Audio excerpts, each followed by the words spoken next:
Well, welcome back to tapkinghack.info. Basically, we're up to just going through all of the parts for our two different builds. So everything up until now has been standard, just pulling everything apart and familiarising yourself with the system. We're just going to have a look at hack 1 and hack 2. And then we'll film those separately. This is the parts for hack 1. This is the parts for hack 2. The main difference is that this little part table here will only let you use homebrew in your head after you've done the mod. So this actually completely and utterly eliminates the internal CO2 setup. Hack 2, which is this one here, that will allow you to use store-bought kegs and homebrew kegs without the 12-gram bulbs. So yeah, basically for hack 1, you're going to need 4.8 centimeters of beer line, which is the thick line here. And just on the tip here, you can't quite see it, it's a small piece of the 3mm vinyl hose, and there's 1.5 centimeters of that. So they're just together because I've disassembled that to show you how it's built. This one here, this has 3 pieces of 15 centimeter vinyl hose. It has the original hose from when you stripped the original head and the 2 original flanges. And then you've got 4 2.5 centimeter beer lines, 1 4 centimeter beer line, and here 1 1.5 centimeter 3mm vinyl hose.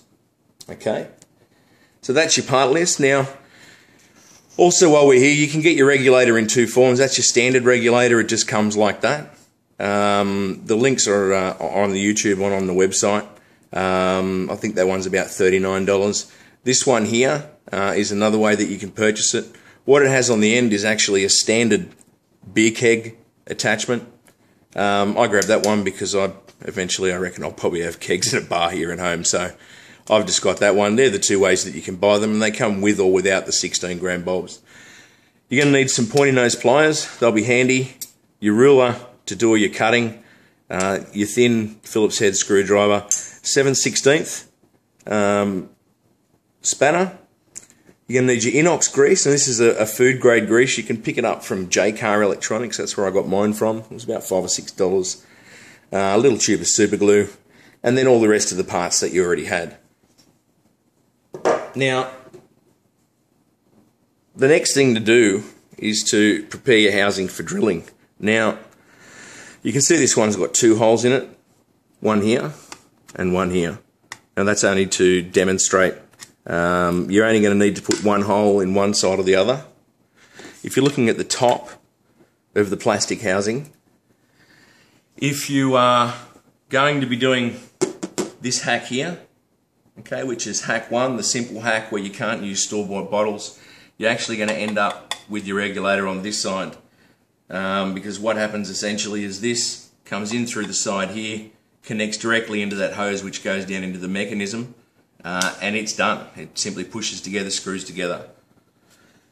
This one, as you can probably tell, is a little bit more fiddly, but it does give you the flexibility, as I said, to use store-bought and homebrew kegs. It's done on exactly the same measurements, but the hole needs to be on the right-hand side of the top housing of the keg when you do your drilling. And your measurements are simple. If you come in from your front edge, your leading edge, 1.5 centimeters, just make yourself a mark. And then from this top edge, come down 4 centimeters, and then slowly drill out. Now, produce the video to show you how to drill plastic without fracturing it, or hopefully without fracturing it. So that's in the next video. And again, as I said, 1.5 and 4, mark, drill. This side, if you want to be able to use both kegs. This side, if you're doing hack 1 and you only want to do homebrew. Alright, let's get assembling.